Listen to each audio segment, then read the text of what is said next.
नमस्कार दोस्तों, मैं उमेश कुमार। दोस्तों, जैसे कि आप जानते हैं, आज के टाइम में चुनावी माहौल चल रहा है हरियाणा के अंदर। और इलेक्शन काफ़ी लेट हो गए, लेकिन सरकार की जो भी मजबूरियां रही होंगी उसके बारे में हम बात नहीं करेंगे यहाँ पे। यहाँ आज मैं मौजूद हूँ गांव गोरखपुर में। और गोरखपुर फतेहाबाद ज़िले का सबसे बड़ा गांव है, सबसे बड़ा गांव, घनी आबादी। लेकिन जिला परिषद में वार्ड नंबर 13 से बलजीत यादव जी, धर्मपत्नी, जो इलेक्शन में खड़े हुए हैं, तो उनके अंडर 5-7 गांव आते थे। ढाणी बोजरा, ढाणी सांचला, नैला, दैमन, इस प्रकार से गोरखपुर। तो ये इनके अंडर, जिला परिषद के अंडर आते हैं। तो इनसे आज ये जानना चाहेंगे कि आप जो इलेक्शन लड़ रहे हैं, इनकी धर्मपत्नी जो इलेक्शन लड़ रही हैं, इनके क्या क्या टारगेट है, क्या क्या मुद्दे हैं, क्या क्या इन गाँव में वो करवाना चाहते हैं, क्या विकास काम करवाना चाहते हैं, उनके बारे में आज हमारे साथ मौजूद हैं बलजीत यादव जी। नमस्कार सर। नमस्कार, नमस्कार जी। आपके चैनल को बहुत बहुत धन्यवाद। सर, ये बताइए सबसे पहले तो कि जैसे आप अच्छा खासा आपका बिजनेस है, सब कुछ होने के बावजूद आप पॉलिटिक्स में आने का क्या टारगेट है आप? पॉलिटिक्स तो नहीं कहेंगे जिला परिषद के अंदर, क्योंकि ये पंचायती सिस्टम है। पॉलिटिक्स में तो चलो, ये तो एक सामाजिक कार्यों के लिए पंचायती राज है इसके अंदर। जी। तो इसके अंदर क्या है कि जब अच्छे लोग, अनुभवी लोग जो आगे आएंगे भाई, जैसे सबसे बड़ी समस्या आज के टाइम में बेमौसमी बारिश की वजह से, और पानी की समस्या हर गांव सर, में ही है। पानी की समस्या पे तो आप बाद में बात करेंगे। कहीं ऐसा तो नहीं कि आपके दिल में ये खटकता हो कि यार, अगर मेरे पास अगर ये पावर होती तो मैं इस गांव में ये करवा देता, मेरे पास ये पावर होती तो मैं इस गांव में ये करवा देता? कहीं ऐसा तो रुझान नहीं है ऐसा आपका? रुझान है कि पानी की सबसे मेन समस्या पानी वाली है। इसकी निकासी पे ड्रेनेज बने, पाइपलाइन बने, पानी को नहर में डाला जाए। समुचित व्यवस्था, जो तालाबों पे कब्जे हैं उनको हटवाया जाए, ताकि पानी की जो रिसोर्स सिस्टम है, जो पहले बुजुर्गों ने छोड़े हुए थे तालाब, वो सोच समझ के थे। आजकल हमने आपसी भाईचारा में जो ना ये चीज़ें अनदेखी करके ना उन पे हो गए, तो पानी घरों में ही घुसेगा। तो अब तो पानी की समस्या घरों में घुसने की नहीं, पीने की समस्या है। वाटर सप्लाई और ये सारा लेवल एक हो गया है। तो सबसे मेन फोकस रहेगा कि पानी की व्यवस्था जो है ना, ऐसा हो कि पानी रिसोर्स के बन जाए और निकालने की व्यवस्था हो जाए उसकी फौरी तौर पर, ताकि लोगों को आराम मिल सके। मतलब सेकेंडरी है हेल्थ।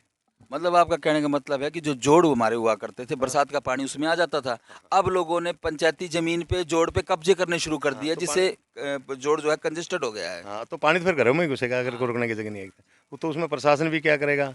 सारी चीज़ें हम लोगों ने ही एक सामाजिक सोच बना के ना, बुजुर्गों की जो चीज़ छोड़ी हुई है वो अपनी ईमानदारी से हम जो है ना छोड़ के आए उनको, और अपने सारे समाज को बचाया जा सके। लेकिन ये जो प्रकृति की जो मार पड़ी है और हमने जो है तालाबों में ना पानी की समस्या, तो ये है। सेकेंडरी चीज़ क्या है कि गोरखपुर फतेहाबाद जिला का सबसे बड़ा गाँव है, पीएचसी नहीं है यहाँ। हमारा तो ये है कि जैसे गोरखपुर में पीएचसी बने, पंचायती लैंड पड़ी है हमारे जी। पास, ठीक है। एक जैसे हर्बल पार्क बने, और एक हमारा पुरानी जो है ना कोई पीपड़ी है, वहाँ जो है ना तालाब हैं बड़े, अब भी वो कुछ बचे हुए हैं काफ़ी। तो वहाँ उसको जो है ना एक जैसे कि टूरिज्म की तरह ही बोटें लगा के ना, जैसे कि बनाया जा सकता है। अच्छी जो धर्मस्थली है, बहुत बड़ा मेला भी लगता है, नहाने के लिए भी आते हैं। तो थोड़ा बच्चों उसके लिए ठीक रहे। कुछ एक हर्बल पार्क की प्रपोजल बनेगी गाँव के अंदर, इतना बड़ा गाँव है, गिल्ला गेड़ा छोटा गाँव, और उसके अंदर हर्बल पार्क बनाया। तो हम भी अगर जो प्रयास करेंगे क्यों नहीं होगी, सरकार के पास जाएंगे, सारी चीज़ें करेंगे। तीसरी है शिक्षा। तो शिक्षा का स्तर जो है ना गिरता जा रहा है। हम जो है ना पढ़ा रहे हैं, सिखा नहीं रहे। सिखा नहीं रहे। मतलब पढ़ा रहे हैं, एक उस भागदौड़ में लगे हुए हैं कि हम पढ़ा रहे हैं, किताबी कीड़े बना रहे किताबी कीड़े बना रहे हैं, लेकिन हैं। मतलब सिखाना होता है। एक सिखाना की जो देखो, हाँ आप जी। ये बताओ कि अपना जो बच्चा घर में होता है, उसको बोलना कैसे सीखता है? वो अपने को देख के सीखता है। अगर बच्चे को आप उंगली से भी ना चलाएं, तो अपने आप ही वो खड़ा होकर देख के ना गुडलियाँ चालेगा, सारी चीज़ में खड़ा होकर भी चालेगा। तो वो होता है सीखना। वो देख देख के सीख रहा है। हम क्या है कि किताबों के पीछे पड़े हुए हैं। भाई हम अगर जो मान लिया कोई बच्चा है, किसी को ये कहेंगे कि भाई ये ट्री है, ट्री का क्या पता उसको, उसको पौधे के पास ले जाओ, ये है, ये इस चीज़ का है। तो सिखाना वो होता है कि प्रैक्टिकल में उन चीज़ों पे भी करेंगे, ध्यान करेंगे हम। चलो, हम तो प्राइवेट सेक्टर में हैं, लेकिन ये सोचते हैं कि सभी बच्चों को, गरीब का, इसका, सबको सब जो प्राइवेट में नहीं मिलती, तो उनको हमें स्कूलों में जाके हम भी अगर जो गेट टू गेट करके उनकी इमदाद करें, तो सीख सकते हैं वो भी। तो ये है चीज़।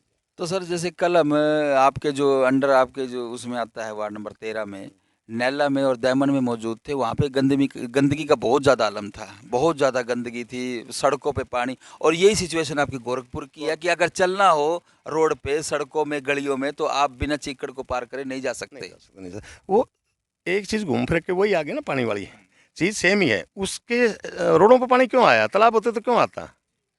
एक बार हमें रिलीफ मिल जाता, प्रशासन भी अगर कोई ज़्यादा पानी की पोजीशन होती तो उसकी व्यवस्था करता था। अब जब घरों में पानी घुसा हुआ है, क्या करेंगे बताओ? मेन समस्या यही है कि पानी जोड़ों का है ना, तो जो रोडों पे आ गया। अच्छा, फिर इसी से जुड़ी हुई क्या होगी? जब जैसे आपने बताई गंदगी है, गंदगी क्यों हुई? हेल्थ से जुड़ गई ये चीज़। शिक्षा पे 15 दिन भुन्ना के अंदर स्कूल बंद रहे, तो कितने बच्चों पर इस भारी पानी को लेके? हाँ, पानी को लेके। उसके बाद बीमारियां फैलेंगी। जब हमारे शौचालयों का सबका पानी वाटर सप्लाई का लेवल होगा तो पानी पीने की समस्या है जी, रहने की तो गई गई। एक जीवन के अंदर एक आदमी एक मकान बना ले तो बहुत बड़ी उपलब्धि होती है, और वो मकान जो है सारे पानी धंसने से तरेड़े सारी चीज़ें आ गई, लॉसेस बहुत हैं। तो इसके लिए मेन यही विकल्प है, और कोई विकल्प नहीं है। यहाँ सर पंचायती जमीन भी काफ़ी है जो ग्राम पंचायत के इनकम के लिए स्रोत है। ग्राम पंचायत की लगभग मेरे ख्याल में 150 एकड़ के करीब ज़मीन है। अब तो घट गई होंगी, सो इतना तो मैं गहराई में नहीं गया। आखिर बाकी ज़मीनें पंचायती है जो ठेके पे जाती हैं। जो लगभग 150 किले के आसपास हाँ हाँ, समथिंग आसपास के। समथिंग, तो उनसे इनकम जो आती है वो गांव में क्या लगी या नहीं, बस? गाँव में लगती है वो। गांव में वो लगती गांव में लगती है, जो किसी भी विकास कार्य में, गलियों में जो भी है, वो तो देखो, ज़्यादा तो डिटेल उनको पता होता है जो जिन्होंने बनवाई है। ठीक है। सर एक बात ये बताइए, जैसे कॉलेज को लेकर जब आप शिक्षा से जुड़े हुए, जो आप अभी शिक्षा के बारे में बात करें कि हम प्रैक्टिकल शिक्षा देना चाहते हैं, हाँ हाँ किताबी कीड़ा नहीं बनाना चाहते, हाँ। तो क्या यहाँ पे कोई यूनिवर्सिटी वगैरह, इतना बड़ा गांव है, कम से कम 14-15 हज़ार की आबादी है समथिंग, तो कोई कॉलेज वगैरह ऐसा नहीं, है? कॉलेज का तो ये है कि कॉलेज बनेगा जी मुन्ना, और इसका कोई नियम है कि 20 किलोमीटर तक का एरिया में एक कॉलेज होगा तो फिर दूसरा नहीं बन सकता। तो हम उसके बुन्ना के उसमें आ जाते हैं। देखो, ये आप ये कहेंगे ये चीज़ जो चीज़ लीगली है, वो जो नियम के हिसाब से है, तो बुन्ना बन गया। कॉलेज वाली में मैं नहीं कह सकता कि ये चीज़ें हो सकती हैं। सर जैसे गोरखपुर गांव में सर्व समाज रहता है, छत्तीसगढ़। 36 बिरादरी रहती है, भाईचारा है, सब कुछ है, तो क्या कोई ऐसी चौपाल बाकी है जो आप बनवाना चाहते हैं? कोई ऐसी बिरादरी की चौपाल हो, जैसे काफ़ी चौपालें हमने यहाँ देखी हैं, हरिजन चौपाल है और तमाम चौपालें हैं, ब्राह्मण सभा भी है, सब कुछ है। चौपालें तो लगभग हर बिरादरी की ही चौपालें हैं। जिन्होंने डिमांड की थी, ज़मीनें दे दी थी, जिन समाजों ने बनवा ली हैं। तो इसमें तो कोई ऐसा मुद्दा नहीं है। अगर कोई मांगता है तो पंचायत हमारे दे भी देती है। पहले जोगियों की भी हमारी बनी हुई है अलग से, कुमारों की भी बहुत पुरानी है। जो हमारे मुस्तर खाता की जो बड़ी थाई है वहाँ कर दी, जो पुरानी छत्ती बिरादरी की थी, जो गांव के अंदर छोटी बड़ी थाई है। जो पणजियाँ की हैं जो ना, वो बन गई है। जाट धर्मशाला भी बन गई है।